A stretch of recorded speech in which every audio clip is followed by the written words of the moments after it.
Al-Ma'dah wal Jamaah terkhusus kepada seluruh mahasantri, mahasantriwati pendidikan tinggi kadar ulama, Ma'had Ali Pondok Pesantren dari Imam Poso yang kita banggakan, seluruh hadirin hadirat yang sempat membersamai kita di dalam majelis muhadharah iftiradiyah ini, dan ini yang pertama kalinya seusai Lebaran Idul Fitri 1447 Hijriah.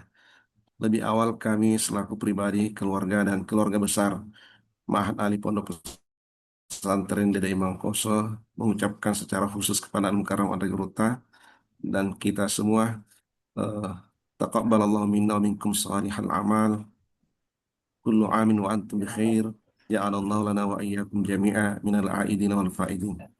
Mohon maaf lahir dan batin. Ya. Pertemuan kita kali ini sesi yang ke-52, ya. Dan kita sudah membaca Ushulul Aqidah fi Dawi Manhaji Ahli Sunnah yang ditulis langsung oleh Al-Mukarram Al-Regruta, dan insya Allah malam ini lanjutan bacaan kita pada halaman ke-25, ya, Mukhur Al-Aqidatil Islamiyah. Mari kita secara seksama untuk mengikuti pengantar materi yang akan disampaikan oleh Al-Mukarram Al-Regruta. Ila fadilati syekhina falyatafaddal mashkura ma'jura. Bismillahirrahmanirrahim. Alhamdulillahi Rabbil Alamin. Wa afdalus salati wa atammut taslim ala sayyidina Muhammadin wa ala alihi wa sahbihi ajma'in. Wa hasbunallahu wa ni'mal wakil. Wa la hawla wa la quwwata illa billahil aliyyil azim. Allahumma allimna ma yanfa'una وانفعنا بما علمتنا وزدنا علما وافتح علينا Amin. فتوح العارفين بحكمتك ووفقنا توفيق الصالحين واشرح Amin. صدورنا ويسر أمورنا ونور قلوبنا بنور العلم والفهم والمعرفة واليقين واجعل ما نتعلم حجة لنا ولا تجعل حجة علينا برحمتك يا أرحم الراحمين. Alhamdulillah, الليلة نواصل دراستنا في كتاب أصول العقيدة في ضوء منهج أهل السنة والجماعة. وصلنا إلى محور العقيدة الإسلامية.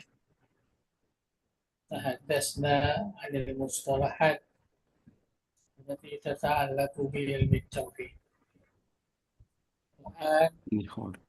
Dan kita sekarang ini sampai kepada pembahasan yang terkait, ya, dengan mihwar. Mihwar itu artinya asas yang utama, ya, itu mihwar. Area, kalau bahasa kita area, area akidah Islamiyah. Ini apa yang menjadi asas utama dalam pembahasan, ya, akidah Islamiyah.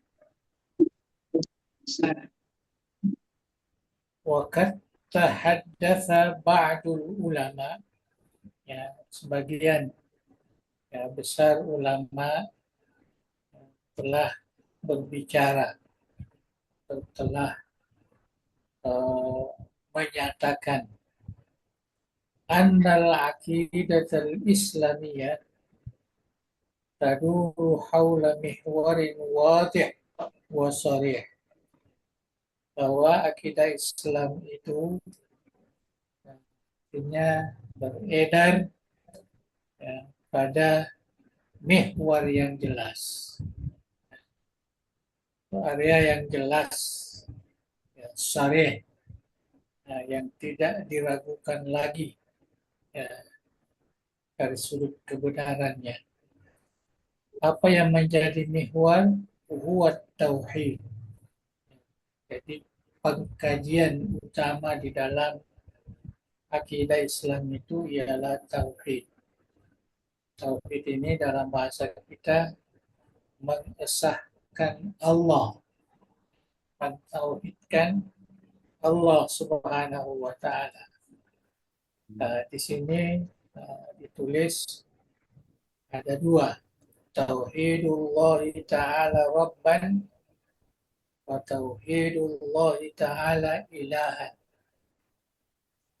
Kita mau membedakan antara la ilaha illallah ay la marbubah, la khaliqa, la mudabbira illallah.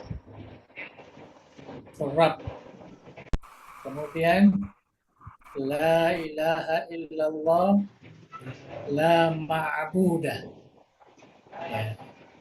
Tidak ada yang disembah kecuali Allah Subhanahu wa taala. Dari la ma'budah inilah yang naik kepada apa yang disebut la wujuda illallah. Ini nanti akan kita pelajari dalam ilmu lain. Ilmu tauhid hanya dua itu. La khalika, la mudabbira illallah. Yes. Jadi yang mencipta itu hanyalah Allah. Yang disembah itu adalah Allah. Selain disebut di sini, tauhidullahi rabban wa tauhidullahi ta'ala ilahan. Tauhidullahi rabban bimana al-iqrar biwahdaniyati fil fadli wal in'ami wal atha.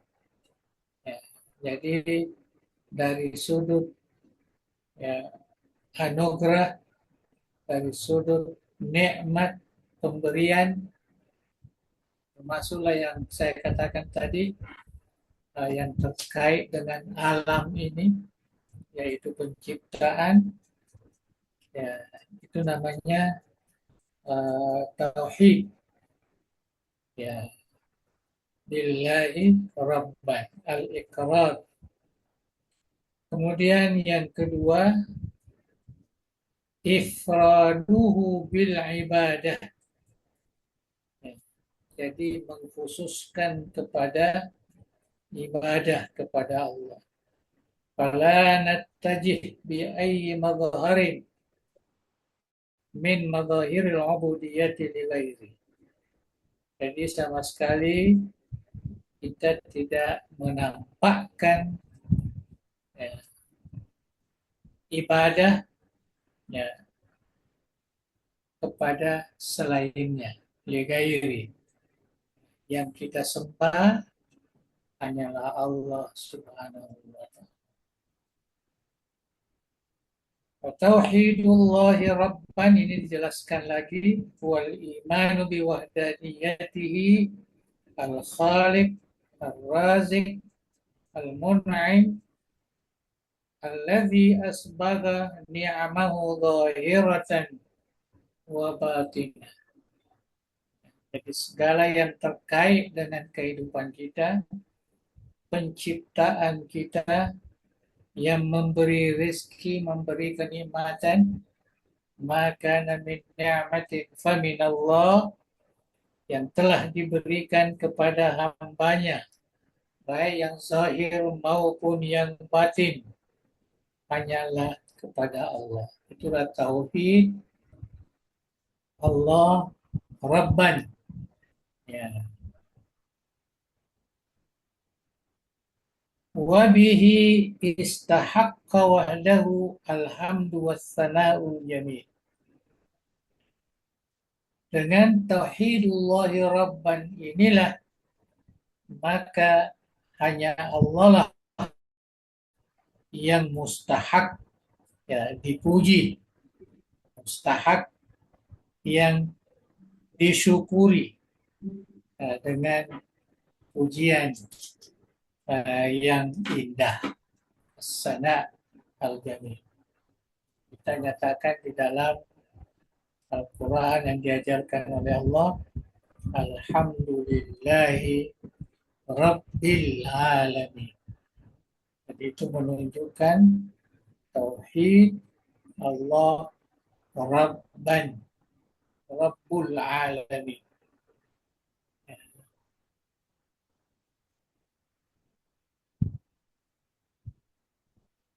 وهذا النوع من التوحيد يكاد يشمل الخلق جميعا.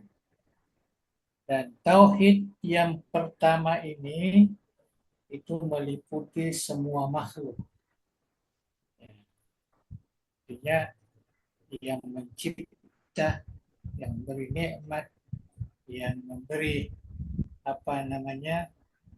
rezeki dan lain-lain sebagainya, itu meliputi semuanya. Tidak hanya pada orang yang mukmin, orang yang beriman, pada yang lainnya pun sekalipun dia tidak mengerti. Yaqulu ta'ala wa id akhadha rabbuka min bani adama min zuhurihim wa iz,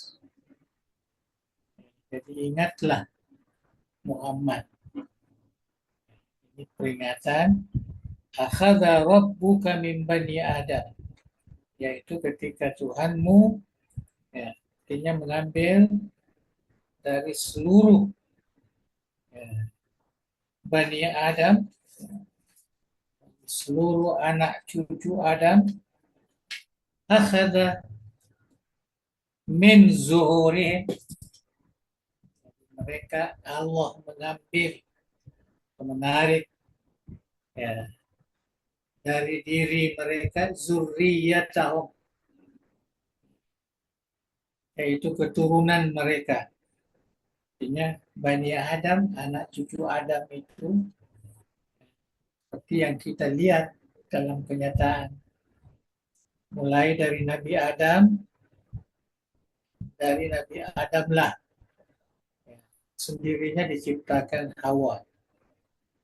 Kemudian dari Nabi Adam dan Hawa inilah lahir ya anak-anak cucunya sampailah ke hari ini. Jadi awalnya dari Nabi Adam,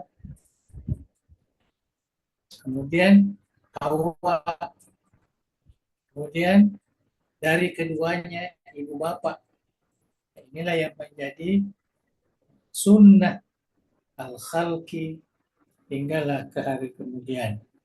Kecuali orang-orang tertentu seperti Nabi Isa alaihi salam. Dia tidak dilahirkan dari bapak dan ibu. Selainnya semuanya melalui apa yang telah diketahui pertama. Dan akhadha min zuhurihim. Tafsir akhadha min zuhurihim ini itulah yang disebutkan dilahirkan dari ibu bapa. Itu yang umum. Wa ashhadahum ala anfusihim. Dan Allah mempersaksikan ya, di hadapan mereka. Ini di alamul arwah. Ya, di alamul arwah itu setelah diciptakan semua di alamul arwah, ya, kemudian dipersaksikan oleh Allah dengan mengatakan alastu bi rabbikum, bukankah saya Tuhan kalian? Seakan-akan dia mengambil sumpah kepada seluruh anak cucu Adam yang baru berkumpul di alam di alam arwah. Nah, dikatakan dalam hadis di alam arwah itu kita sudah berkumpul itu. Al arwah junudun mujannada. Bahwa roh itu memang telah berkumpul, tidak berkumpul begitu, tapi banyak kumpulan-kumpulan. Saya biasa tafsirkan, bagi kita yang ada di Darul Da'wah wal Irsyad ini, memang kita sudah berkumpul di sana. Kemudian lahir, takdirkan lahir, dan semua bergabung di Darul Da'wah wal Irsyad. Begitu juga golongan-golongan lain. Itu penafsirannya, ya penafsiran, bukan membawa kepada keyakinan. Jadi itulah yang pertama sekali yang dinyatakan bahwa dari sudut penciptaan Allah Subhanahu wa taala dari Nabi Adam, kemudian Sayyidatina Hawa, kemudian dari keduanya ibu bapa lahirlah, dan itulah yang menjadi sunnatul khalqi, ya, kecuali Nabi Isa alaihissalam. Jadi setelah dilahirkan semua, jadi rupanya di alamul arwah ini kita sudah ada semua di situ. Dan sudah diambil sumpah kita, pengakuan kita, ikrar kita, bahwa yang menjadi Tuhan kita, yang menciptakan kita, yang memberi nikmat, yang memberi segala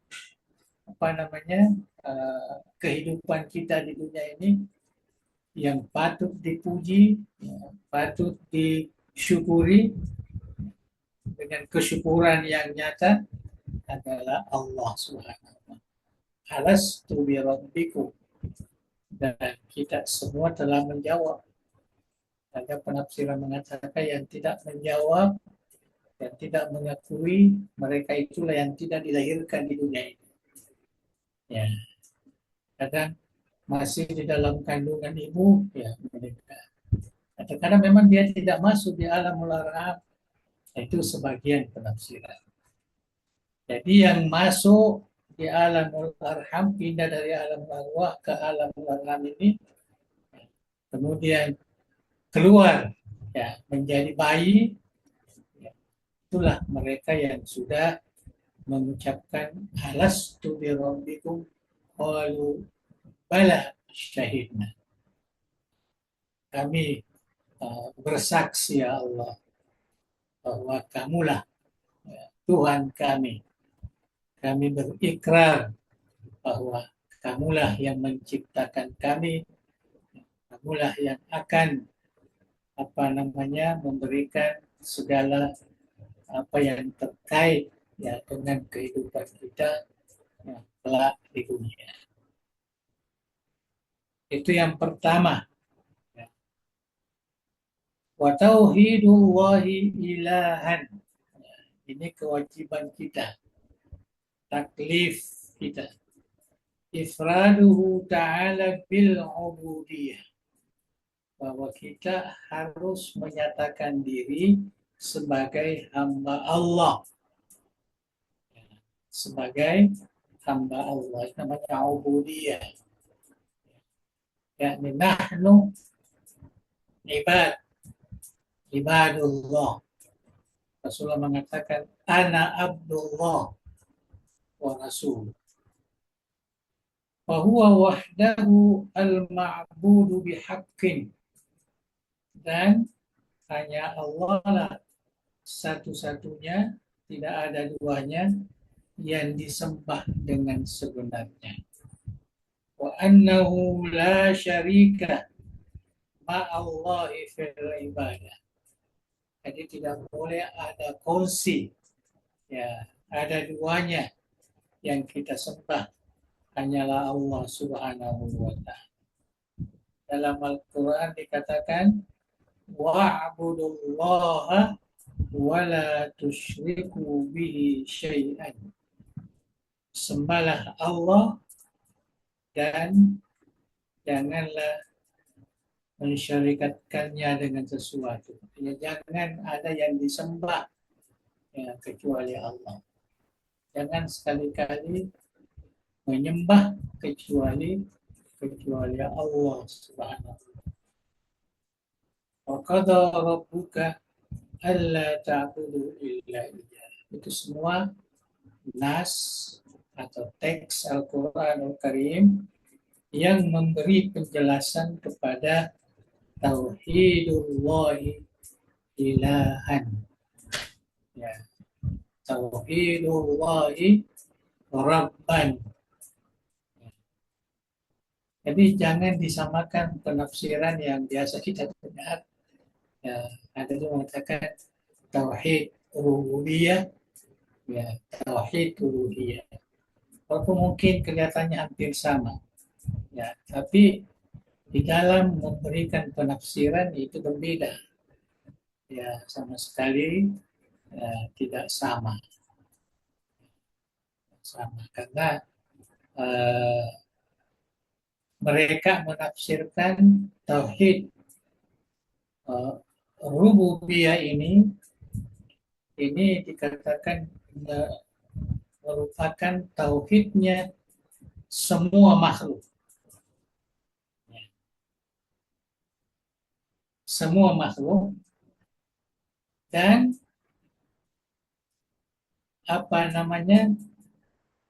dia tidak mengatakan bahwa ada pengingkaran ya, dari segi pengakuan kepada Allah sebagai Rabb, seperti yang saya katakan tadi, bahwa umat manusia sebenarnya mereka inilah yang dikhususkan tauhidur Rabb, walaupun dari sudut ya, makna hakikinya semua sepatutnya ya, berkeyakinan, tetapi hanya manusialah yang dinyatakan di dalam Al-Quran sebagai syahid, alastu bi rabbikum qalu bala. Bukan semua ya makhluk, walaupun makna ya, dikatakan bahwa semua makhluk itu adalah ciptaan Allah. Semua makhluk itu adalah di bawah pengaturan Allah yang sepatutnya bersyukur. Tetapi yang menjadi mukhatab di sini adalah manusia. Jadi beda ya, penafsiran kita. Begitu juga dengan tauhidullahi ilahan. Kita jangan samakan dengan tauhid uluhiyah, karena tauhid uluhiyah ini dijadikan sebagai alasan untuk mencap sebagian besar orang Islam ini sebagai orang musyrik. Ya, orang musyrik. Jadi mereka yang tidak beribadah, walaupun dia sudah berkalimat syahadat, maka itu adalah orang musyrik. Padahal karena mereka beriman kepada Allah, dia beribadah sesuai dengan kemampuannya. Malah makhluk lain juga bertasbih. Ya. Wa in min syai'in illa yusabbihu bihamdi walakin la tafqahuna tasbihah. Jadi ada perbedaan. Ya, walaupun mungkin dari awal, ya, karena ini menurut riwayat mereka ini, ya, golongan ini memahami dari perkataan atau analisa yang dibuat oleh Ibnu Taimiyah. Jadi mereka pahami dari situ, bukan mereka pahami dari Al-Quranul Karim. Itu sebabnya sudah ada sedikit perbedaan. Mengapa kita selalu banyak ya sorotan-sorotan syirik lah, bid'ah lah, dan sebagainya, karena konsep rububiyah dan uluhiyah ini berbeda pemahaman dengan apa yang kita pahami.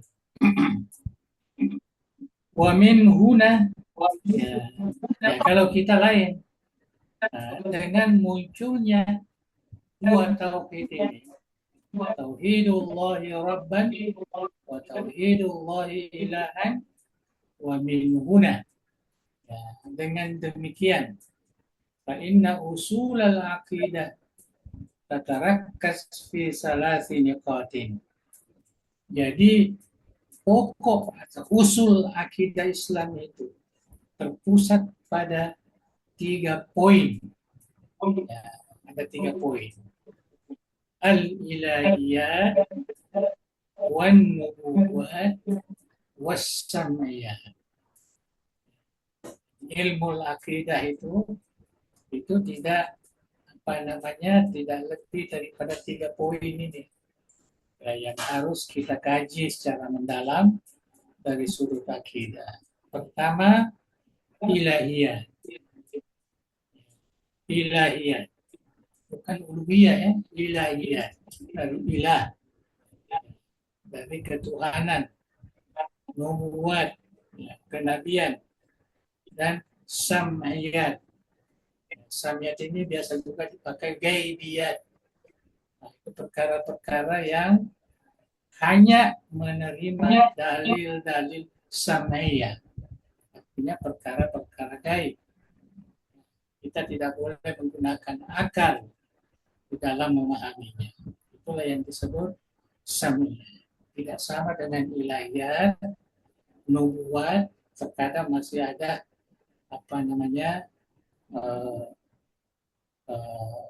peran ya, akal di dalam mengukuhkan dalil-dalil yang terkait dengan ilahiyat dan nubuat. Adapun sam'iyat sama sekali tidak ada. Sebabnya dikatakan sam'iyat, bisa juga dikatakan gaibiyat. Ada juga mengatakan al-ma'ad. Ya, walaupun ma'ad ini disempitkan. Ya, kalau gaibiyat, ya mungkinlah hampir sama dengan sam'iyat. Wa tadkhulu tahta hadhihi al-usulah umurun katsirah. Ya, jadi banyak perkara yang masuk di dalam pokok-pokok akidah ini. Tantahi ila aslim min hadhil usul bi tariqin mubashir, yang sampai pada jalannya secara langsung, dimaknai secara langsung. Ya, jadi masuklah perkara-perkara yang terkait dengan syariah. Kita katakan ibadat.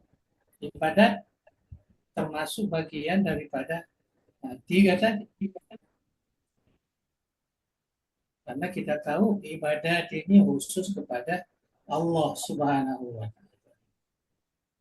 Ibadat di sini kasolati, wazakati, wasaumi, wal haji, wa arkanil fadilah, ya, dan termasuk rukun-rukun fadilah, yaitu al-amru bil ma'ruf wan nahyu 'anil munkar, thumma al-adabul amma minal musawah wal hurriyah wal wala.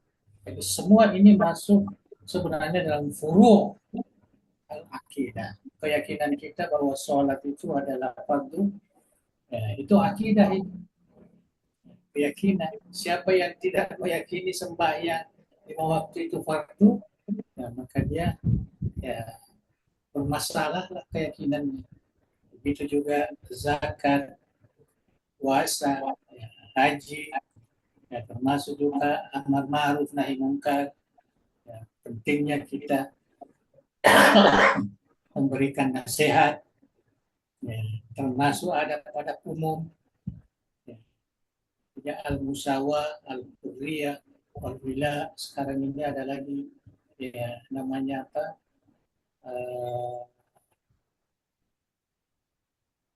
Moderat, ya, istilah yang kita gunakan, yaitu yang terkait dengan musawah. Musawah itu termasuk hal-hal yang terkait dengan perkara-perkara muamalah. Tapi dia bukan usul, tapi tahtal usul. Nah, itu harus dibayangkan, dibedakan itu. Yang usul tadi itu ya yang tiga ini. Nah, itu yang disebut dengan arkanul iman, ya, yang menjadi 6 itu. Ya, termasuk. Wala raiba fi anna nubuwat kad khutimat bi Muhammadin sallallahu alaihi wasallam. Dan tidak ada keraguan bahwa kenabian itu telah diakhiri dengan datangnya Muhammad sallallahu alaihi wasallam.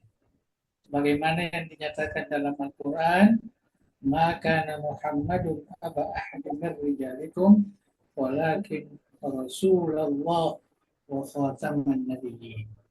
Ini tegas, khataman nabiyyin, sebagai penutup, ya, sebagai penutup. Jangan dianggap sebagai apa namanya ini, khatam ini dianggap ya sebagai cap, ya, jadi bukan penutup, ya, seperti yang dipahami oleh sebagian golongan Islam. Wa min huna kana khairal hadi Muhammadin sallallahu alaihi wasallam. Jadi dengan demikian petunjuk yang terbaik adalah petunjuk Nabi kita Muhammad sallallahu alaihi wasallam. Wa kullu man kharaja ala hadzal hadi fa huwa ala dhalalin mubin. Jadi kalau kita tidak mengikuti atau keluar daripada petunjuk ini, nah berarti kita berada dalam kesesatan yang nyata. Wa yu'tabaru syari'an minad din ma lam ya'zam bihillah. Dan ini dianggap ya membuat syarat, membuat agama yang tidak diizinkan oleh Allah Subhanahu wa taala. Wa min ajli hadza kana ta'arruf ala hadihi Muhammad sallallahu alaihi wasallam daruratan la ghinan anha. Jadi kita belajar atau ta'aruf, ya, kita akan belajar daripada petunjuk-petunjuk Rasulullah, darurah, adalah sangat penting, ya, tidak boleh dihiraukan. Mustausikan min kulli ma yansibu ilaihi, kita harus kukuhkan dengan apa yang terkait dengannya. Qala sallallahu alaihi wasallam, dan inilah yang dinyatakan oleh Rasulullah, man kadzaba alayya muta'ammidan falyatabawwa maq'adahu minan nar. Ya, barang siapa yang mendustakan pada Rasulullah secara sengaja, termasuk juga menafsirkan teks Al-Quran ataupun sunnah, ya, dengan sengaja hanya karena dasar akalnya semata, falyatabawwa maq'adahu minan nar. Maka siapkan tempat duduknya, artinya siapkan dirinya masuk di dalam neraka. Itulah pentingnya kita mengenali hal-hal yang berkaitan dengan akidah nubuwah. Amma sam'iyat faya'ni biha al-umur al-ghaibiyah. Jadi yang dimaksud dengan sam'iyat, maka dimaksudkan adalah al-umur al-ghaibiyah, yaitu perkara-perkara gaib, allati hiya fawqa mudrakatil aqli, yang ada di luar kemampuan akal, min nahwi ihya'il mauta fi kuburihim, seperti menghidupkan orang mati di kubur mereka. Wal haud, begitu juga dengan haud, kolam yang disiapkan untuk umat Rasulullah. Wal mizan, begitu juga timbangan. Wassirat, jembatan wal jaza, yaitu pahala dengan surga atau neraka. وتدل الإشارة هنا أن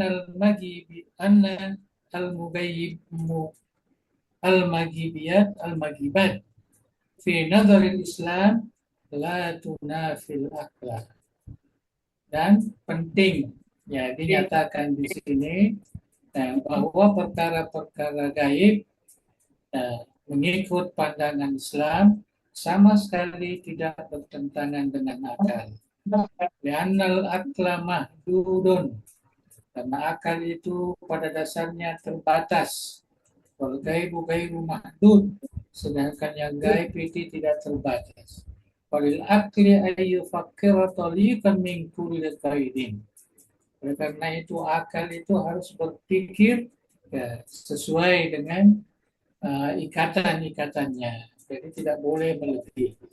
Wa idza intaha ila ghayati wa wafaqa inda haddi tawalla qiyadatal akli imanuhu wa wasalahu ila ma la quwwata lahu min idrakihi bi nafsihi.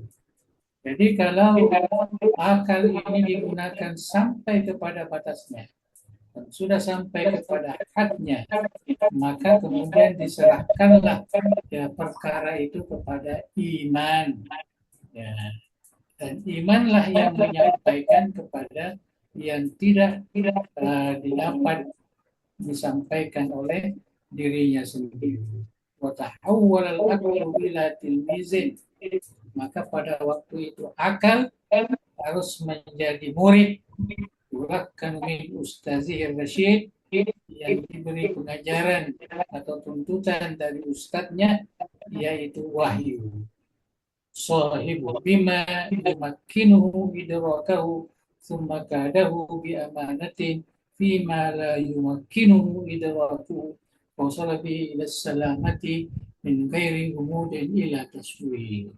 Jadi ini sedikit dia kaitkan antara akal dengan iman, dikaitkan dengan perkara gaibiah.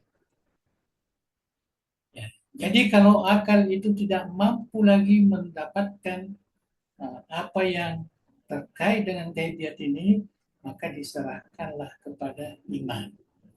Iman itulah yang menjadi ustadz. Iman itulah yang membawa ya kepada keyakinan yang sebenarnya, yang tidak perlu ada lagi keraguan ataupun tidak perlu ada taswih. Ini ada yang merusak ya, keyakinannya. Jadi antara akal dengan iman ini kedua-duanya dipakai untuk gaib, perkara-perkara gaib. Hanya akal ini harus tahu diri bahwa akal ini hanya sampai di situ. Tapi akal coba merumuskan perkara yang ada di hari kemudian, maka dia mungkin bisa mendapatkan bahwa mesti ada hari akhirat demi untuk mendapatkan keadilan yang sempurna. Itu akal boleh capai. Tapi bagaimana keadaan di sana? Ya, bagaimana proses ya manusia di sana? Hanya iman melalui sam'iyat, melalui perkara-perkara teks atau nusus yang menyampaikannya. Itulah yang dikatakan di sini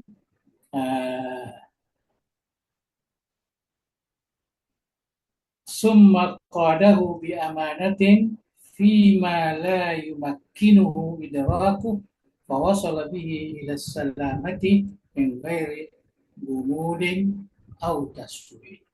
Jadi imanlah yang mengantar akal ini untuk sampai kepada hal-hal yang perlu diimani, yang perlu diyakini ya tanpa umum ya, artinya perkara yang mengelirukan, perkara-perkara yang menyesatkan. Iqra'u qaulahu ta'ala wa may yu'min billah yahdi qalbah wallahu bikulli syai'in alim. Barang siapa yang beriman ya kepada Allah, yu'min, senantiasa beriman, imannya tetap yahdi qalbah. Allah akan memberikan hidayah, petunjuk kepada hatinya. Wallahu bikulli syai'in alim. Allah Maha mengetahui segala sesuatu.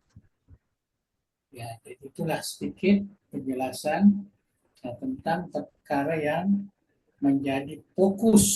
Ya, kita sebut di sini mihwar. Ya, mihwar artinya fokus yang menjadi asas pengkajian akidah Islam, yaitu tauhid yang dibagi dua, tauhidullahi rabban wa tauhidullahi ilahan. Dari situlah maka dapat disimpulkan bahwa tauhid itu, ilmu tauhid itu terkait dengan tiga persoalan. Persoalan ilahiyat, persoalan nubuwat, dan persoalan sam'iyah. Dan terakhir diberikan sedikit penjelasan tentang sam'iyat, bahwa sam'iyat ini ya, sengaja disebut sebagai sam'iyat karena dia lebih ya kepada iman, kepada teks, nas, Al-Quran ataupun sunnah hadis Rasulullah Sallallahu Alaihi Wasallam. Adakah tidak boleh dilibatkan dengan akal? Boleh, tetapi akal harus mengetahui dirinya dia sangat terbatas. Ya, apabila akal sudah tidak mampu lagi ya sampai kepada batasnya, maka diserahkanlah kepada iman. Imanlah yang menyampaikan kepada hal yang sesungguhnya, gaibiat yang sesungguhnya. Allah, adakah malaikat, adakah jin, adakah yang terkait dengan perkara hari kemudian. Saya kira ini apa namanya terkait dengan akidah mihwar ya. Jadi akidah itu punya mihwar, ilmu akidah. Kita lihat ini, adakah ini masih mungkin ini ini bisa kita teruskan lagi lah sedikit karena ini sedikit saja dan ini menjadi penting bagi kita bagaimana peranan Al-Quran di dalam membina ya dalam mengukuhkan akidah itu. Manhajul Quran fi bina'il akidah. Manhaj, pendekatan Al-Quran di dalam mengukuhkan akidah. Kita terjemahkan bina itu mengukuhkan, membina. Ya, membina itu perkara yang membangun rumah, membina dan sebagainya. Tapi ini akidah. Akidah ini perlu pengukuhan. Yakumu bina'ul akidati fil Quran ala asas minal hurriyati wal aqli. Nah, kita lihat pengukuhan akidah itu di dalam Al-Quran berasaskan kepada kebebasan dan akal. Al-hurriyatu wal aqli. Bukan semata-mata kita percaya kepada Allah. Enggak. Ya, coba gunakan kebebasan kita di dalam menggunakan akal kita sampai di mana? Ya, sampai di mana? Mungkin akal bisa sampai kepada ada Tuhan. Sebabnya dalam kajian-kajian tauhid ya, selalu dikatakan Allah itu sebagai as-sani'. Karena apa namanya? Alam ini adalah masnu, dicipta. Ya, masnu, ya, khaliq, bari, apalagi yang banyak istilah-istilah dalam Al-Quran. Ya. Jadi kalau ada ciptaan, tentu ada penciptanya. Akal masih boleh. Tapi siapakah penciptanya? Maka itulah perlu apa namanya iman kita kepada Allah inilah yang membawa kita sebagaimana yang ditunjukkan di dalam Al-Qur'anul Karim. Jadi al-hurriyah wal aqlu huma asasun fil aqidah fil Qur'anil Karim. Wala majalata fihi lil jabri wal ikrah. Oleh karena itu tidak bisa ada di situ paksaan. Kita tidak boleh mengatakan kamu harus mengakui Allah itu Tuhan kita, enggak. Ya, kita tidak boleh begitu. Kita harus tunjukkan. Ya, kita harus lihat bagaimana akal bisa menerima bahwa memang ada ya pencipta, memang ada hari kemudian. Wala makana fi sahatihi lil aqaidil mawrusatin nasyi'ah anit taklidil a'ma. Jadi tidak ada tempat pada akidah-akidah yang diwarisi yang hanya berasas kepada taklid buta. Artinya warisan-warisan dari nenek moyang kita percaya kepada lain-lain daripada Tuhan itu. Ya, kalau kita lihat dalam falsafah, ada yang percaya dengan air itu sebagai Tuhan, ada percaya api itu sebagai Tuhan, ada yang percaya matahari itu sebagai Tuhan. Nah, itu semua gara-gara mereka hanya berpegang kepada akal. Ya. Tidak ada kebebasan untuk mencari. Inilah apa namanya? Wahada ma yurshiduna ila dusturina ilahi. Dan inilah yang ditunjukkan di dalam undang-undang kita dari Allah Subhanahu wa taala. Itu dari Al-Qur'anul Karim. Yaqulu ta'ala la ikraha fid din qad tabayyana rusdu minal ghayy. Tidak boleh ada pemaksaan untuk berhijrah kembali kepada agama Islam, agama fitrah itu. Ya. Hidayah itu telah jelas dibanding dengan kesesatan. Jadi tidak boleh dipaksakan. Dengan akal, kebebasan itu akan menunjukkan bahwa inilah yang sebenarnya agama yang benar.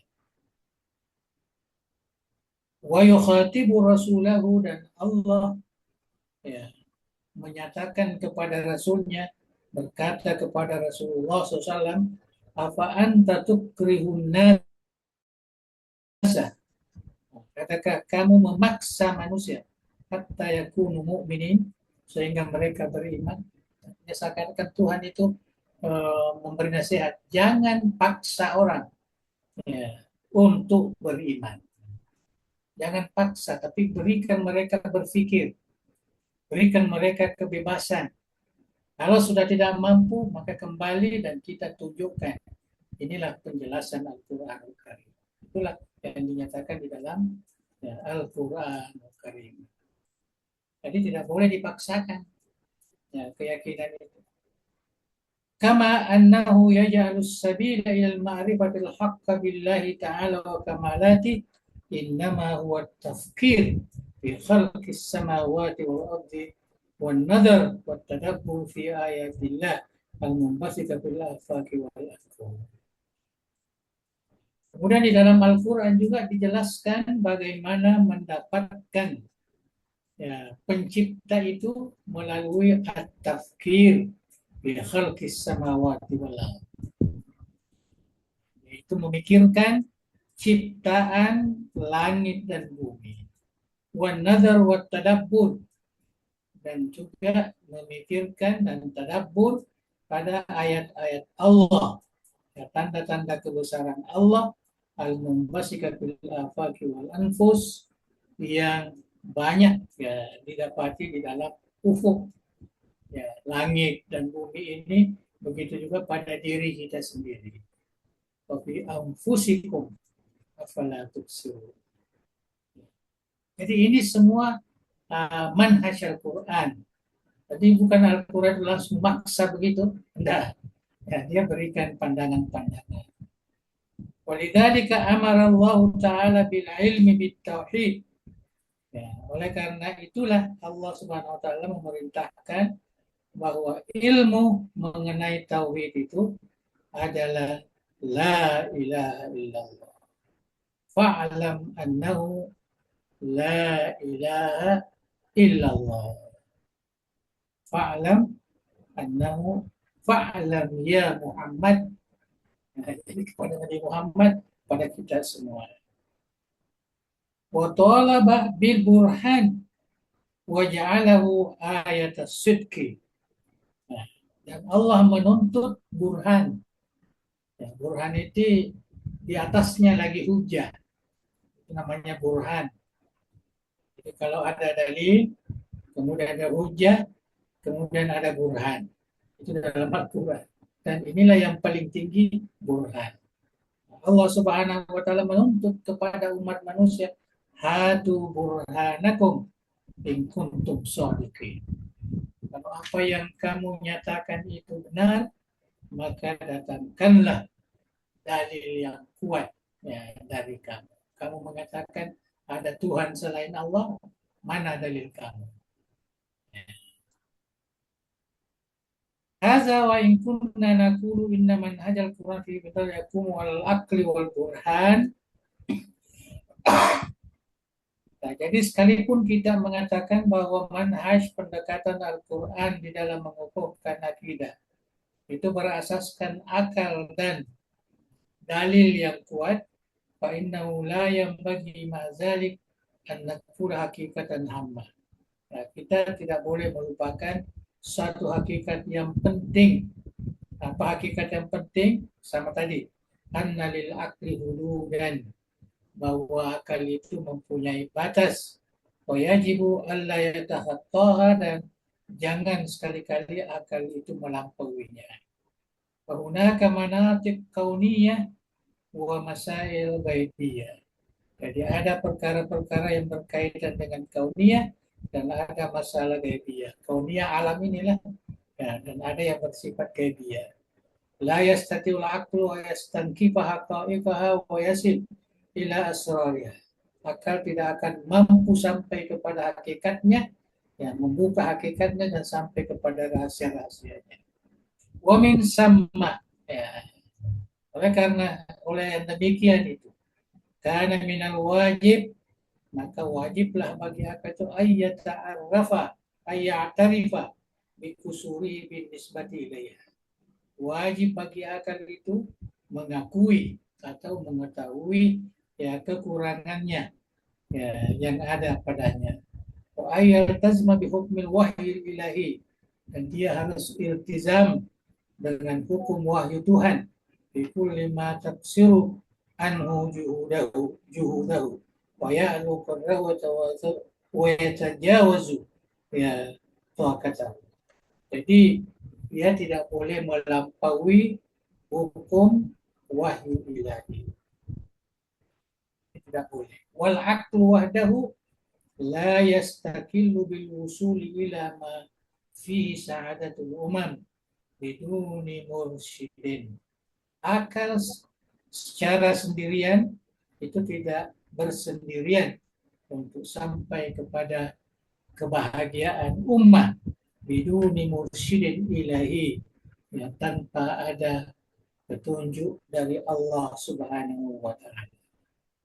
Jadi kalau kita mau hanya berpikir bagaimana sampai kepada kebahagiaan di dunia ini, itu tidak akan mungkin. Kita harus kembali kepada mursyid ilahi, yaitu kita kembali kepada Al-Quran, petunjuk Al-Quran, petunjuk Rasulullah Sallallahu Alaihi Wasallam. Inilah dinyatakan oleh Imam Ghazali, i'lam annal aqla lan yahtadiya illa bisyari. Ingat bahwa akal itu tidak akan mendapat petunjuk kecuali melalui syariah, melalui agama. Wasyar'u la yatabayyan, dan syara itu tidak akan jelas illa bil akli, kecuali dengan akal. Jadi fal aklu kal ussi, jadi akal itu seperti binaan asas. Wasyar'u kal bina, kemudian syara itu di atas bangunannya, ya, bangunannya. Walan yaghniya usun ma lam yakun bina, Jadi asas itu tidak akan cukup memadai tanpa ada bangunannya. Tidak ada gunanya, hanya asas saja, hanya dataran saja, tidak ada bangunannya. Walam yasbut bina malam yakumus. Itu juga bina itu tidak akan bisa digunakan tanpa ada fondasi yang bagus. Ya, jadi fondasinya, bangunannya itu adalah sesuatu yang harus berjalan secara baik. Artinya al-aqlu wa syar'u ini digunakan untuk mendapatkan perkara-perkara kebaikan di atas dunia.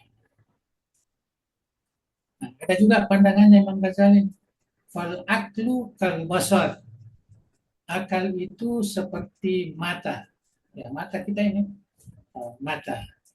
Wasyaru kasyu'a. Sedangkan syara itu, ya, agama itu, ya, itu sepertinya cahaya. Walan yagni al-basar malam yakun syu'a. Dan tidak ada tidak mungkin mata itu cukup apabila tidak ada cahaya. Kalau tidak ada cahaya, maka gelaplah. Mata pun tidak bermanfaat. Ya. Mata itu tidak bermanfaat kalau tidak ada cahaya. Itu katakan al-aqlu kal basar syarb syu'ar. Jadi dua-duanya ya mesti ada. Walan yugni al-basar ma lam yakun syu'a min kharijin. Walan yugni syu'a ma lam yakun basar. Jadi begitu juga sebaliknya, cahaya tidak ada manfaatnya kalau tidak ada mata untuk melihat. Ya, walaupun ada cahaya tapi tidak ada mata, bagaimana? Ya bisa tahu bahwa ini ada cahaya. Begitu juga sebaliknya. Walihaza qala Allah Ta'ala qad ja'akum minallah nurun wa kitabun mubin. Telah datang kepadamu dari Allah yaitu cahaya dan kitab yang nyata. Al-Quran. Yahdi bihillah manittaba ridwanahu subulus salam. Allah memberikan hidayah dengannya, dengan cahaya dan kitab itu, yaitu manittaba ridwanahu subulus salam, yang mengikuti ridhonya ya, sebagai jalan untuk mendapatkan keselamatan. Dan mengeluarkan mereka dari kegelapan ya, kepada cahaya dengan izinnya. Jadi fal kasyar'u aqlun min kharij wal aqlu syar'un min dakhil. Jadi akal itu sebenarnya, syara itu sebenarnya akal dari luar. Syara itu dari Allah Subhanahu wa taala. Wal aqlu, sedangkan akal itu adalah syar'un minad dakhil. Wa huma muta'adidani la muttahidani. Keduanya ya saling mendukung dan bukan bersatu. Artinya akal lain, wahyu lain. Tetapi cara kerjanya saling membantu. Akal punya had, batasan, maka wahyulah yang meneruskan kepada kebenaran. Nah, itulah sedikit ya manhaj yang harus dipahami di dalam Al-Quran. Jadi dalam Al-Quran juga tidak langsung membantah apa yang ada di akal, enggak. Menggunakan akal kemudian dikukuhkan ya, oleh wahyu atau wahyu, kemudian dipahami secara benar oleh akal yang benar. Itulah yang dimaksudkan di sini. Nanti dibaca kembali lah karena saya baca ya tidak tidak ikut ya lafaz ya, saya hanya memberikan penjelasan. Saya yakin ya mahasiswa, mahasantri ya dapat memahami kembali ya, baca dengan baik ya, kemudian ya diterjemahkan. Karena saya lihat ya kata-kata yang digunakan ini ayat Al-Quran ataupun sedikit ada penjelasan, tetapi maklum, artinya sudah biasa kita dengarkan. Saya kira sampai di sini, insya Allah kita akan masuk kepada akan datang khasais al-aqidah al-islamiyah. Khasais. Jadi ada keistimewaan atau apa namanya perkara-perkara yang unik ya di dalam akidah Islam ini. Insya Allah. Jadi malam ini kita baca dua hal. Pertama mihwar, yang kedua manhajul Quran. Nubuat. Dan ini perkara yang penting sebenarnya. Ya, karena kita ini selalu jaga ya hanya berpegang kepada Al-Quran, pada wahyu, tanpa memberikan sedikit pun kepada akal, pada tidak. Ya, kita lihat manhajul Quran tadi, dia tidak menutupi akal itu, tapi kedua-duanya. Wallahu a'lam bishawab. Ya. Ya. Alhamdulillah kita sudah mengikuti mengantar materi lebih 1 jam sedikit yang disampaikan oleh Al-Mukarramah Al-Ghuruftan dalam dua subbahasan Mihwar Al-Islamiyah, kemudian Manhaj Al-Quran di Bina'il Aqidah. Ya, tentu selengkap apapun yang disampaikan oleh Al-Ghuruftan, ya tetap ada saja hal-hal yang kita butuh baca lebih lanjut, oleh karena eh, kajian ini sungguh sangat luas, tidak hanya sebatas yang disampaikan tadi oleh Anda Grota. Olehnya itu, ruang yang luas ini kita akan coba untuk jelajahi, dan kepada Mas Santri, Mas Santriwati, Mahat Ali, dipersilakan untuk menyampaikan pertanyaan. Dimulai dari yang mewakili Bani. Silakan.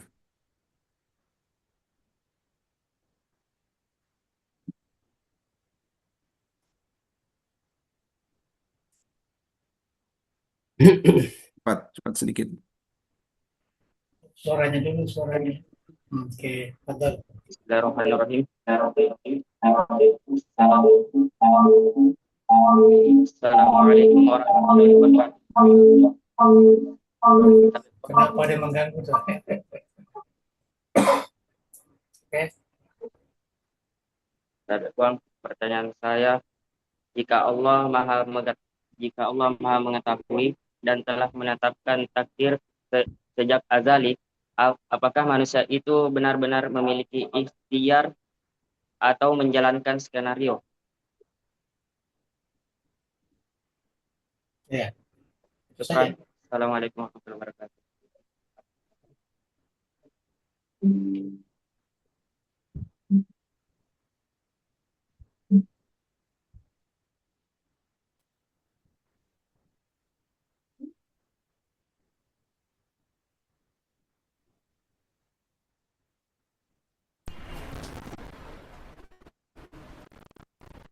Assalamualaikum warahmatullahi wabarakatuh. Terima Salam. kasih atas kesempatannya. Setelah mendengar penjelasan tadi, Puang, kami timbul pertanyaan di benak kami. Kalau akal manusia memang terbatas dan tidak mampu untuk menjangkau segala sesuatu, lantas mengapa manusia diperintahkan untuk berpikir, merenung, dan menggunakan akalnya secara keseluruhan? Apakah ada tujuan tersebut? Syukron. Baik, kami juga akan menyampaikan pertanyaan kami dari Grota. Ada 5 pertanyaan kami, Puan. Yang pertama, yang terkait tadi dengan Mihwar Al-Aqidah Al-Islamiyah, ketika Al-Quran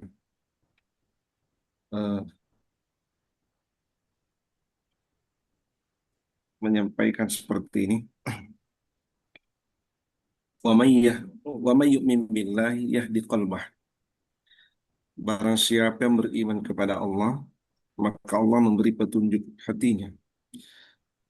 Kalau kita analisis secara teks, Allah mendahulukan atau menjadikan syarat wa may yu'min billah, ya di qalba itu adalah jawaban.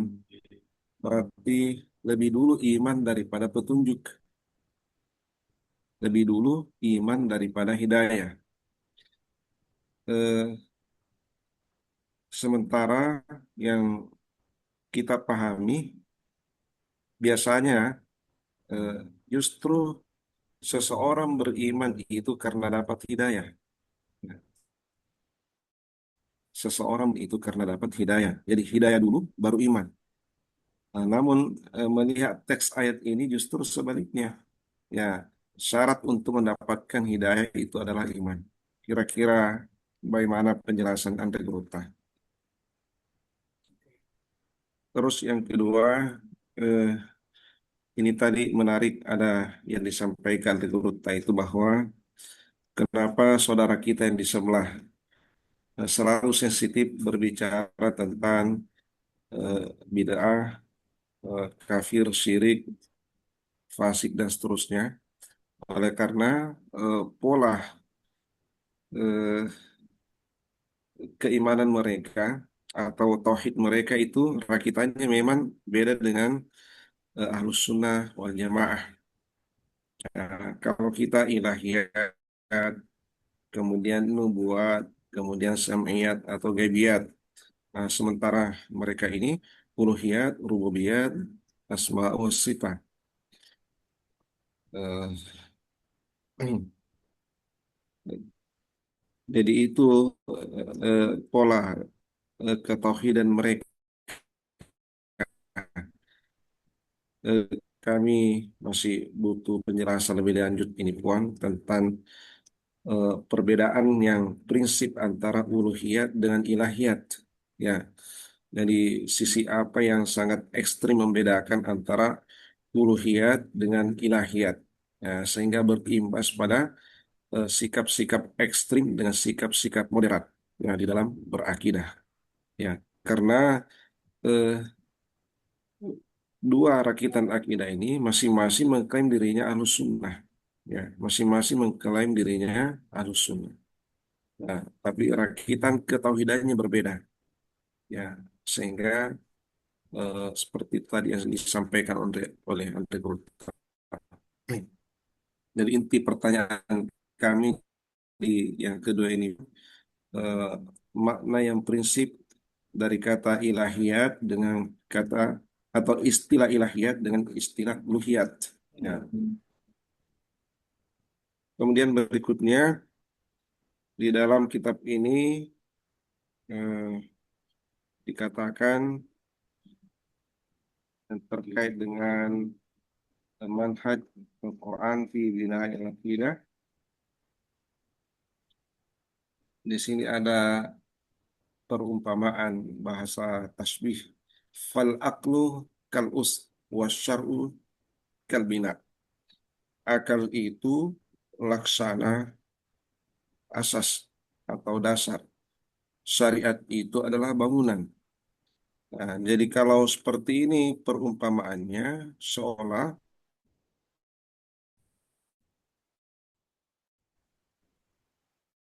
karena akal itu fondasi, syariat itu adalah bangunan. Berarti syariat itu berpijak di atas akal.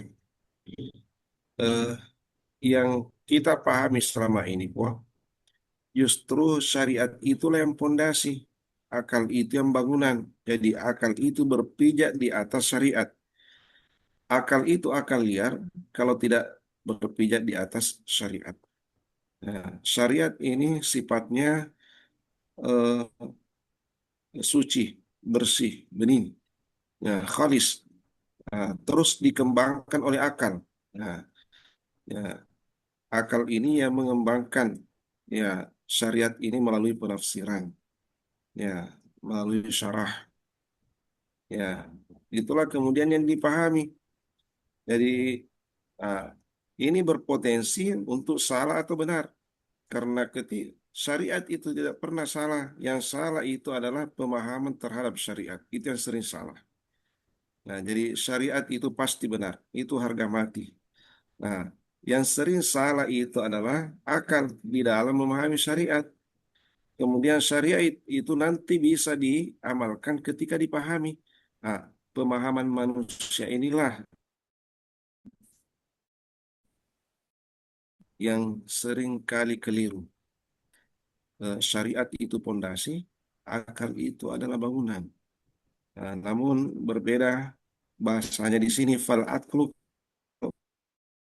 usmasyarukal bina. Mohon penjelasan dari Ruta lebih lanjut.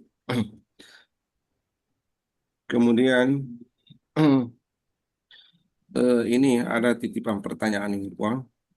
Eh, Tadi kami beberapa saat itu berdiskusi tentang fenomena Timur Tengah yang sekarang ini menjadi pusat perhatian dunia. Ya, ketika kita kemarin ini kunut nazilah pada saat Gaza itu digempur oleh Israel. Ya, kita mendoakan saudara-saudara kita di Palestina. Allah masuk ikhwan dan muslimin di Palestina.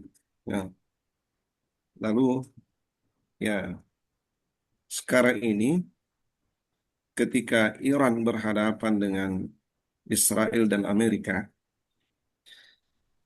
kita tidak pernah diajarkan doa untuk mendoakan Iran. Ya, ya. Padahal ini nyata-nyata Iran ya berhadapan dengan musuh Islam. Apakah di sini ada bias perbedaan akidah yang sangat prinsip? Ya, akidah Syiah Sunni, akidah Syiah Sunni. Namun ketika Syiah ini berpihak ke Sunni, nah, oleh karena ya nyata-nyata membela saudara-saudara kita di Gaza atau Palestina yang selama ini negara-negara Sunni hampir tidak ada yang secara formal itu tampil untuk membela Palestina. Semuanya secara formal itu bernaung di bawah ketiaknya Amerika, kemudian eh, Israel dan sekutunya. Nah, sekarang ini Iran tampil untuk membela saudara-saudara kita yang Sunni. Kira-kira menurut eh, perspektif Ahlussunnah wal Jamaah, andai kata kita kunut nazilah, lalu berdoa untuk keselamatan atau untuk kemenangan saudara-saudara kita di Irak, nah, yang melakukan pembelaan terhadap kaum muslimin Gaza, ya, apakah itu dapat dibenarkan atau bagaimana pandangan Anda Ruta dalam hal ini? Ya, mendoakan Iran, ya, yang membela Islam Sunni. Eh, Demikian pertanyaan kami, Puan. Mohon penjelasan dari Anda Ruta. Ya, ya, kami Puan. Oke, oke. Nah, jadi yang pertama tadi ini sebenarnya hanya persoalan takdir. Ini sudah sering sekali muncul ya. Saya kira takdir ini tidak perlu kita persoalkan karena itu adalah urusan Tuhan, ya, bukan urusan kita. Kita hanya diwajibkan ridho biqadaillah wa qadar. Kita mesti ridho. Ya, tidak perlu kita harus cari bagaimana takdir, tidak ada. Takdir itu adalah rahasia Allah. Itulah orang beriman yang benar. Jadi tidak perlu menolak takdir kah, merubah takdir kah. Itu sebenarnya tidak perlu karena takdir ini rahasia Allah. Ilmu Allah ini adalah sifat Allah. Tidak perlu kita cari sampai di mana ilmu Allah itu. Begitu itulah yang merusak sebenarnya pemikiran kita sebagai ini. Karena pemikiran kita itu kita pakai kepada hal-hal yang tidak semestinya ya, dipakai. Saya kira itu. Ya, jadi kita cukup apa namanya yang ada di dalam doa kunut kita itu barik lana fima ataitana wa qina syarra ma qadaita ila akhir. Itu kan cukup itu. Hanya kita meminta kepada Allah supaya takdir itu diringankan, ya, takdir itu yang baik dan sebagainya. Itu yang kita harus minta. Nggak perlu harus ditolak, harus diapa. Ya. Dan memang ada bahwa doa itu ya, bisa merubah, ya, bisa merubah ada juga. Ya. Jadi tapi tidak perlu kita bicara tentang bagaimana takdir itu, bagaimana hubungannya dengan apa namanya keadaan kita. Kita wajib reda kepada qada dan qadar Allah, wajib. Ya, kalau tidak, maknanya kita membangkang, kita tidak sesuai dengan perintah Allah. Jadi jangan berpikir ke sana, nah, itu bukan urusan kita. Begitu juga apa namanya akal tadi ini yang dibangkitkan itu banyak sekali perintah. Nah, itulah sebabnya dalam manhaj akidah fil Quran itu pimpinan akidah dalam Al-Quran, mana Quran itu kan banyak tadi disebutkan peranan akal itu dari sudut akidah. Kita kena ingat bahwa kajian kita ini adalah akidah, bukan secara umum, bukan secara umum.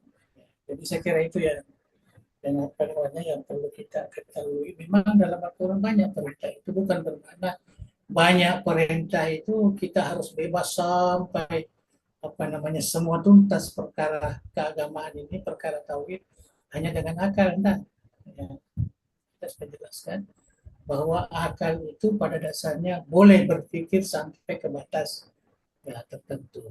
Tapi setelah itu harus apa namanya dilanjutkan dengan wahyu itu, harus beriman pada wahyu itu.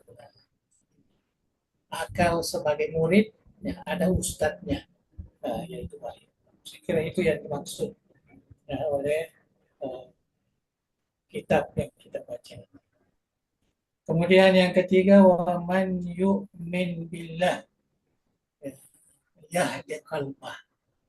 Saya kira ini bukan bermakna hidayah dulu baru iman, bukan. Ini adalah natijatul iman. Ya. Tetaplah iman itu adalah hidayah dari Allah. Allah diberikan iman, hidayah kepada Allah menjadi orang yang beriman. Tetaplah. Ya. Jangan dipahami itu. Ya, karena di sini ya dia kalbah. Sedangkan kalau iman itu adalah hidayatullah lil insan, bukan kepada hatinya saja. Ya, lil insan atau lil abdi. Ya, lil abdi. Jadi kita pahami ayat ini bahwa natijah kalau kita beriman itu, maka insya Allah Tuhan akan menjadikan ketenangan dalam hati. Bisa juga diterjemahkan hidayah di situ sebagai ketenangan, bukan hanya hidayah yang umum yang kita apa namanya ya, itu pemahaman saya lah. Ya, betul tadi apa yang dijelaskan itu bahwa ya sepatutnya hidayah dulu baru mana?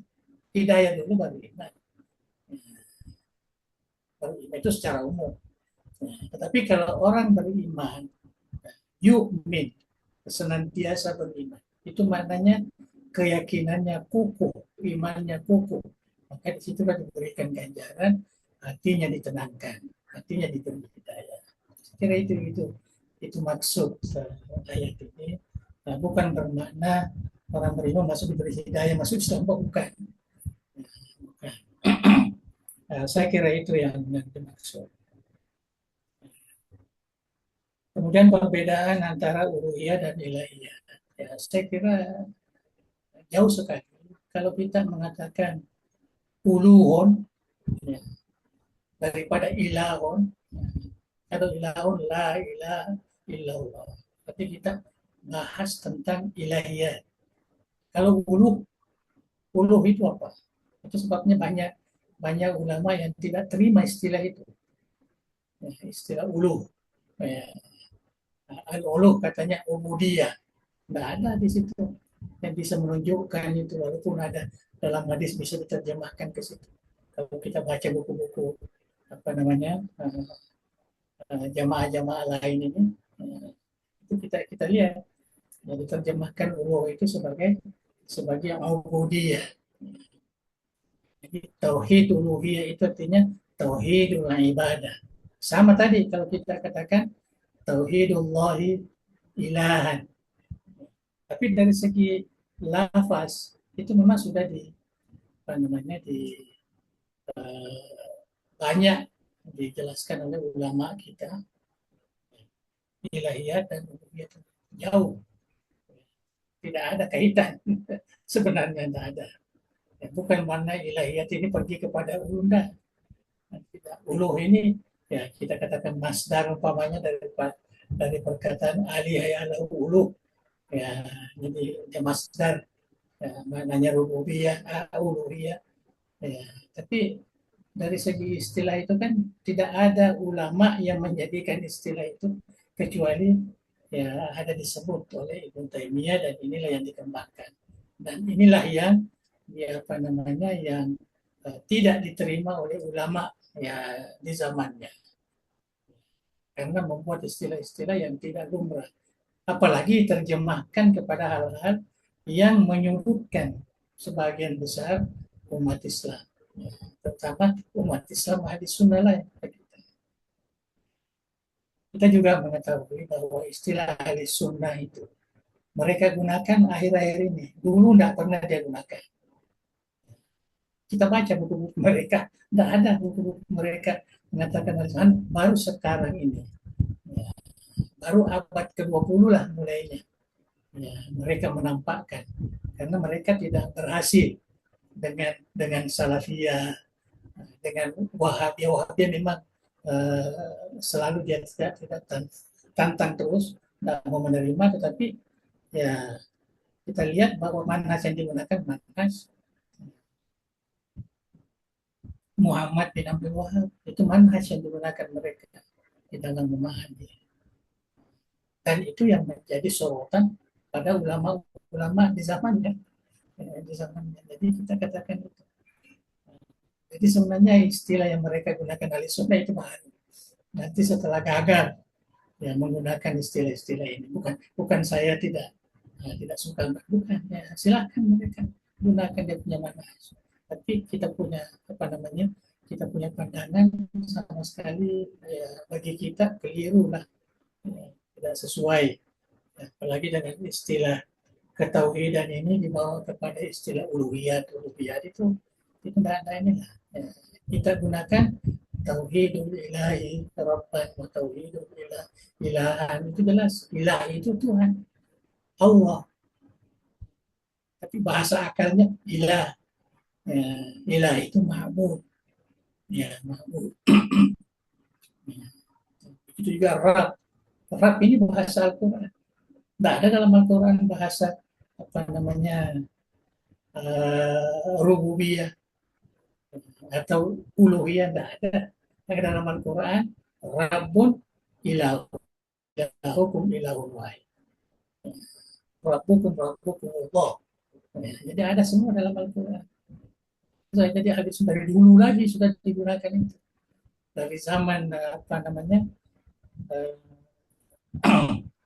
zaman Hasan Basri lagi, artinya termasuk tabi'in, ya sudah digunakan itu, jadi apa namanya dan kita harus tahu sejarah bahwa istilah inilah yang pernah mengundang apa namanya tulisan-tulisan yang banyak yang mengkritik ya tentang istilah ini. Kalau kita baca buku-buku itu banyak. Saya banyak buku koleksi dulu, pernah koleksi, tapi sekarang saya buang semua. Ya saya menganggap tidak ada manfaatnya saya baca buku-buku mereka ini. Dulu saya suka karena saya mau tahu hakikatnya gimana. Pertama waktu saya belajar di Darul Ulum, ya banyak yang ada apa namanya membela salafiyah itu, tapi bukan salafiyah yang ini. Ya, dia salafiyah yang terkait dengan langsung kepada manhaj Ibn Taimiyah. Jadi saya banyak membaca mereka. Itulah sebabnya saya katakan di sini tidak ada sebenarnya kita tidak boleh lagi mencari persamaan perbedaan. Yang jelas bagi kita uluhiyah itu tidak sesuai lah dari segi bahasa, ya dari segi tidak sesuai. Yang sesuai seperti mana yang telah dinukilkan oleh ulama kita dari dulu lagi, ya ilahiyah. Istilah ini dari zaman Abu Hanifah lagi sudah ada ilahiyah. Saya kira itu. Jadi ini uluhiyah dan ilahiyah. Yang ketiga, yang kelima ini tentang us dan bina. Ini sebenarnya pemikiran Imam Al-Ghazali. Kita terima atau tidak itu tidak masalah. Karena ini kan pemikiran. Imam Ghazali mengatakan, ya, setelah dia melihat dari sudut ilmu tauhid ini ilmu tauhid bukan syariah secara umum, ilmu tauhid. Kalau kita lihat ilmu tauhid ini, maka akal itu peranannya seperti dasar, us, ya, us asas. Ya. Kemudian akidah yang kita pakai ini itulah binaan, itulah yang kita harus pakai. Jadi bukan dari akal kita pakai, yang kita pakai, bangunan yang kita gunakan adalah dari apa namanya syarak atau dari ilmu tauhid. Itu yang dimaksud. Kemudian ada lagi kan ya yang selainnya. Jadi bukan bermakna bahwa akal itu sebagai bina asas, ya, kemudian atasnya itu syariah. Ya, yang betul itu seperti yang dikatakan tadi, kalau secara umum antara akal dengan wahyu, antara akal dengan apa namanya dengan syariah. Tentu syariah lah yang menjadi asas, kemudian ditafsirkan, dimaknai, dikembangkan oleh akal manusia. Muncullah maqasid syariah, muncullah usulul fikih, muncullah ini semua. Nah, itu karena akal itulah. Ya, akal. Tetapi akal ini tetap diatur oleh syariah. Dan betul lah yang dikatakan bahwa syariah itu asasnya, tapi ini lain. Ya, ini lain maksudnya di sini. Ini maksudnya di sini bahwa akal itu sebenarnya yang paling layak apa namanya menemukan ada Tuhan. Ya, dan memang sudah ditemukan.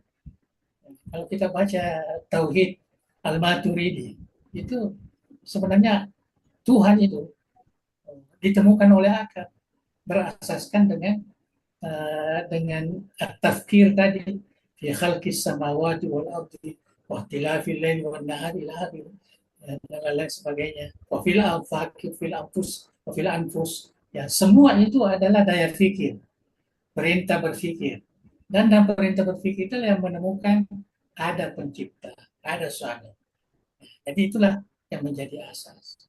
Ya, tapi setelah ada asas ini, siapa sebenarnya suami itu, pencipta itu? Maka apa namanya syarak lah, ya, atau tauhid lah yang memberikan penjelasan bahwa yang dimaksud as-suami itu Allah dan semua sifat-sifatnya, al-qadir, al-qudr, apa namanya al-muri dan sebagainya. Kemudian apa namanya akal itu hanya sampai di situ saja, menemukan ada pencipta. Itu akal. Jadi asasnya itu kita katakan us. Kemudian dilanjutkan lagi oleh syarat bahwa Tuhan itu Tuhan Allah mempunyai banyak nama yang tidak terbatas, yang disimpulkan dalam hadis 99, 100 kurang 1. Kemudian apa namanya sifat-sifat, ada sifat wajib, ada sifat mustahil, ada sifat jaiz. 20 tambah 1 41, atau 13 tambah 1 27. Jadi ini semua apa namanya hasil syarat yang diawali dengan akal. Sebabnya ada sebagian golongan itu mengatakan ya ilmu kalam itu bukan ilmu tauhid. Ya, lain sebagainya, tapi itu penilaian mereka. Ya. Tapi kita menganggap bahwa ilmu kalam itu adalah senjata, adalah ilmu yang khusus untuk memberikan penjelasan secara akli kepada orang-orang yang tidak beriman, yang tidak mengakui Al-Quran dan tidak mengakui Sunnah. Itu apa namanya, cara kita untuk menanggapinya. Jadi saya kira itu apa namanya, bagi kita, ya, saya kira tidak salah yang disebutkan tadi bahwa ya syariah itu kemudian ditafsirkan itu wajar. Tapi di sini dia hanya ingin memberitahu bahwa penemuan-penemuan akal itu sebagai asas. Secara berpikir tadi perintah Quran, berpikir di khalqis samawati wal ardi dan seterusnya. Kemudian dari situlah ya, kemudian diteruskan, maka muncullah ilmu tauhid yang disebut Allah dan nama-namanya Allah dengan sifat-sifatnya. Jadi tetaplah apa namanya, asas tadi ini yang menentukan itu adalah akal kita. Artinya dalam Al-Quran ini bukan bermakna hanya menyuguhkan ini Tuhan kamu, ini Nabi kami, ini bukan. Tapi dia berikan kebebasan kita untuk berpikir, untuk melihat makhluk dan sebagainya. Ya, itulah manhaj Al-Quran yang kita baru saja baca. Ya, jadi sebenarnya tidak ada kesalahan di sini. Ya, semua apa yang kita pikirkan itu adalah wajar. Ya, kemudian ini ya apa namanya, perkara sekarang muncul apa namanya, sebenarnya bukan perselisihan antara Amerika dan Iran. Ini saya kira tidak penting untuk kita sampaikan sebagai umat Islam, karena US itu apa Amerika Serikat itu bukan menggempur orang Islam, bukan. Begitu juga Iran bukan menggempur orang-orang Yahudi, orang-orangnya bukan. Ada itu antara manusia dengan manusia, antara manusia dengan manusia. Saya setuju kalau kita mengatakan kunut nazilah demi apa namanya keselamatan ya, umat Islam. Saya kira saya setuju. Tapi doanya tidak usahlah dihususkan kepada Gaza, dihususkan kepada Iran dan sebagainya. Bagi saya lah, ya tidak usah. Kita cukup mengatakan apa namanya, Allahumma ansuril Islam wal Muslim wa a'li kalimataka ila yaumil. Saya kira itu cukup. Kalau mau tambah lagi, ya tambah kepada a'dha al-Islam. Karena kita tidak boleh langsung apa namanya menganggap satu kaum, wah ini betul-betul memperjuangkan Islam, ini yang betul-betul merusak citra umat Islam. Kita tidak, seperti saya tidak sampai ke situ pemikiran saya. Saya memang tidak pernah mengeluarkan statement itu. Dan saya berdoa juga, ya, cuma saya tidak penuh nazilah. Saya berdoa juga, dan berdoa saya seperti itulah. Allahumma ansur Islam wal muslimin wa a'li kalimataka ila yaumiddin. Wahzul man hazaladin. Jadi ada kan yang umum yang sudah diajarkan ya, oleh ulama salaf. Saya kira itu adalah yang itu pandangan saya. Jadi saya tidak bisa dalam pemikiran saya, dan banyak juga ya, melihat ya, sejarah, dan kami juga banyak terdedah dulu waktu masih di Kairo ya, tentang apa namanya Israel ini, kebejatan Israel, tentang apa namanya. Sebenarnya bagi umat Islam itu yang terkait dengan kawasan yang paling utama itu sebenarnya adalah selamatkanlah Baitul Muqaddas. kembalikanlah kepada kuasa umat Islam. Ini yang paling penting sebenarnya, bukan Gaza yang di situ umat Islam ada, Kristen ada, apa sebenarnya, atau Iran umpamanya. Iran bukan semuanya Syiah. Iran itu banyak juga apa namanya ulama Sunni. Imam Ghazali dari situ, keturunannya bagaimana, umatnya dulu di situ bagaimana. Banyak ulama kita dari Persia itu ulama ahli sunnah yang kukuh, yang kita pegang kitabnya sekarang ini. Ya. Muhaddisin mereka semua yang kuasai. Jadi harus kita tahu itu. Tapi bukanlah bermakna bahwa apa yang terjadi sekarang ini, Iran ini mempertahankan Gaza itu kita tidak tahu, mana kita tahu. Yang jelas dia marah karena ditembak oleh Amerika, ya kan? Dia marah begitu. Ini bukan, saya tidak apa namanya, tidak mengeluarkan statement membela dan sebagainya, tapi umat Islam kita harus doakan keselamatannya yang masuk di dalam konflik itu. Kita harus doakan. Itulah saya katakan tadi, yang paling utama umat Islam perlu diselamatkan adalah Baitul Muqaddas. Sekarang ini Baitul Muqaddas tidak lagi merdeka untuk kita masuki, tempati, sembahyang dan sebagainya. Itu yang patutnya. Tapi kenapa dunia lain? Gaza lah yang diperhitungkan. Siapa yang diperhitungkan? Syiah lah, apa namanya, Syiah. Apa namanya, Iran lah yang tidak penting itu. Karena tidak ada yang paling penting kita ini menyelamatkan Baitul Muqaddas. Dari tahun berapa itu terjadi ini, saya selalu mendoakan baik dalam khutbah maupun dalam sembahyang. Allahumma a'id alaina Baitul Muqaddas azizan alaina. Sebetulnya itulah yang ada dalam khutbah kita.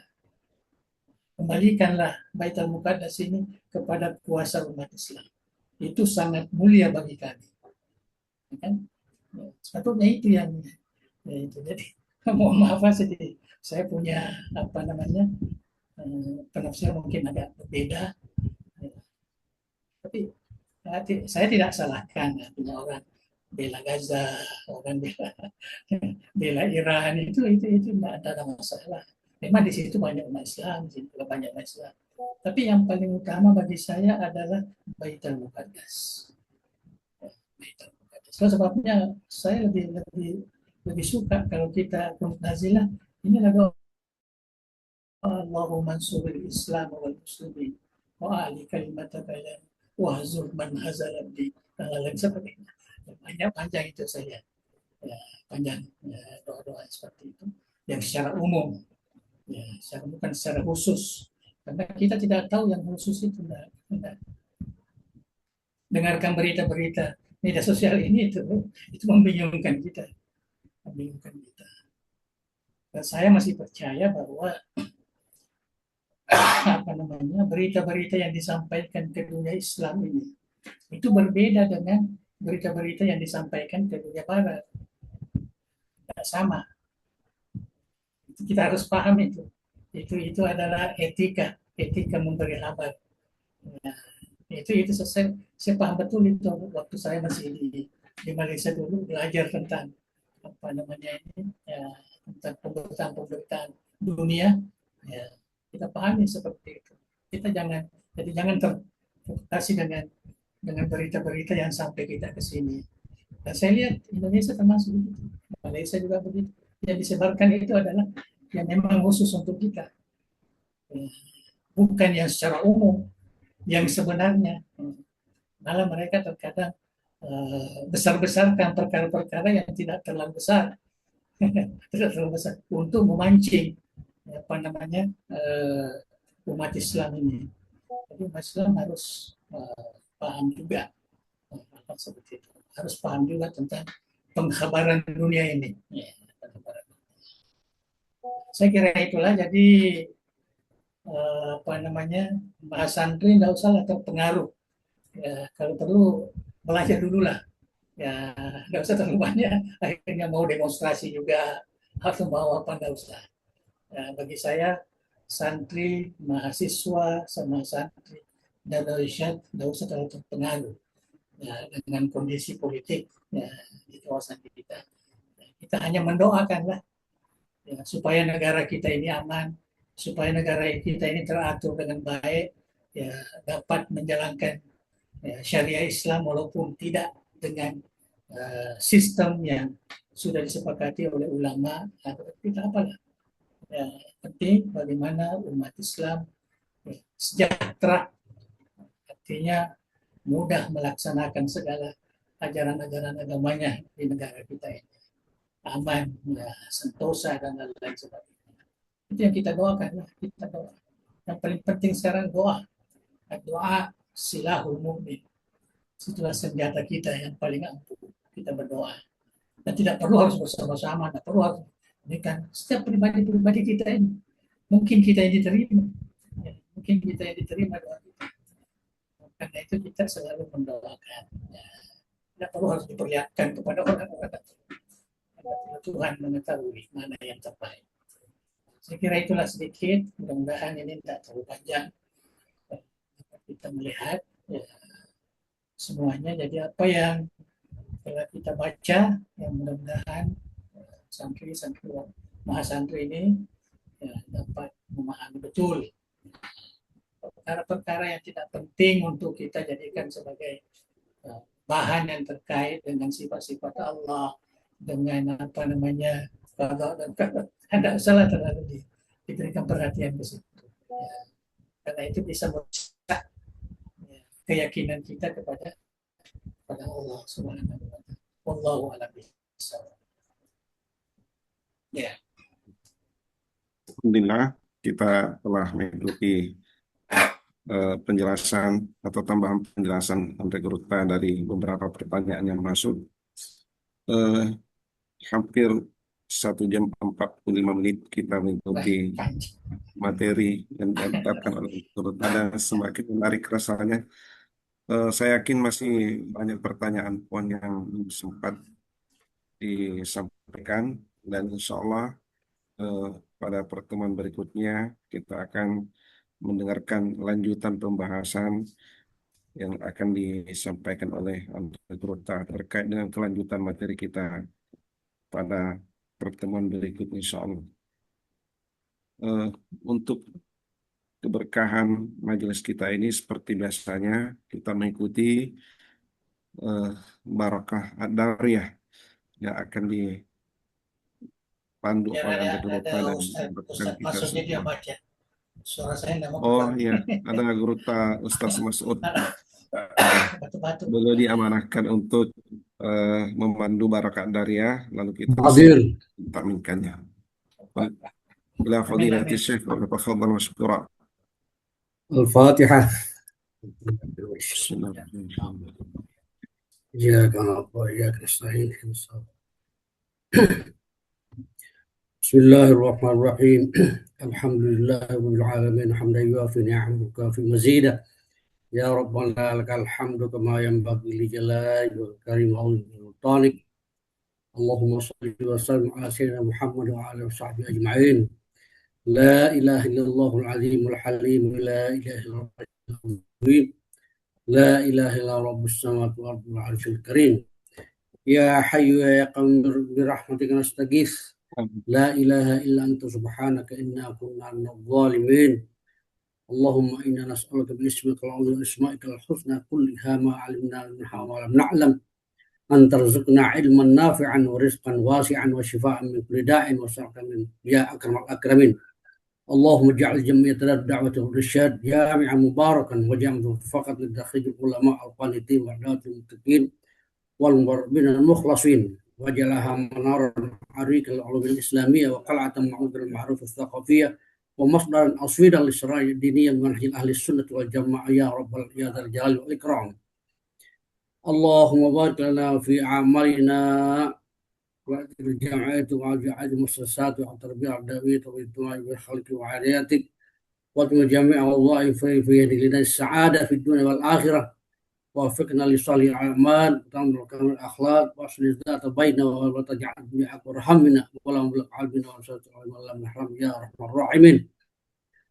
اللهم سدد وعجل دولة إندونيسيا كدولة مباركة في التقدم والأمن والسلام، وسائر بلاد المسلمين يا حنان يا منان. اللهم آمين. اكرم بلاد الأحكام إلى الحق والخير، واجعلها موقعة ميمونة وبلدة مطيب معمورة، واجعل أهلها من المتمسكين بالدين آمرين بالمعروف وناهين عن المنكر مؤمنين بالله يا ذا الجلال والإكرام. ربنا آتنا من لدنك رحمة وهب أمرنا رشدا. ربنا آتنا في الدنيا حسنة وفي الآخرة حسنة وقنا عذاب النار. وصلى اللهم على سيدنا محمد وعلى آله وصحبه وسلم، وارزقنا كامل المتعة الظاهر وباطنا في عافية وسلامة من رحمتك يا أرحم الراحمين. تقبل بسر الفاتحة. أعوذ بالله من الشيطان الرجيم. الحمد لله رب العالمين. إياك نعبد وإياك نستعين، اهدنا الصراط المستقيم صراط الذين أنعمت عليهم غير المغضوب عليهم ولا الضالين آمين. تفضل يا كريم. Terima kasih kita ucapkan pada Duta Haji Masud Arif LCMA yang telah memandu barakah andalnya. Semoga berkah untuk kita semua. Amin. Dan terutama ucapan terima kasih kita aturkan kepada Angkarawan Rekruta sekeluarga. Kita doakan semoga beliau panjang usia, sehat-sehat walafiat. Insya Allah 2 pekan ke depan kita akan bersua kembali di muhadarah iftiradiyah ini. Mari kita tutup majelis kita dengan doa kafaratul majlis. Subhanakallah wa bihamdik, nasyhadu an la ilaha illa anta, astaghfiruka wa atubu ilaik. Wabillahi taufiq wa da'watu wal irsyad. Assalamualaikum warahmatullahi wabarakatuh. Waalaikumsalam warahmatullahi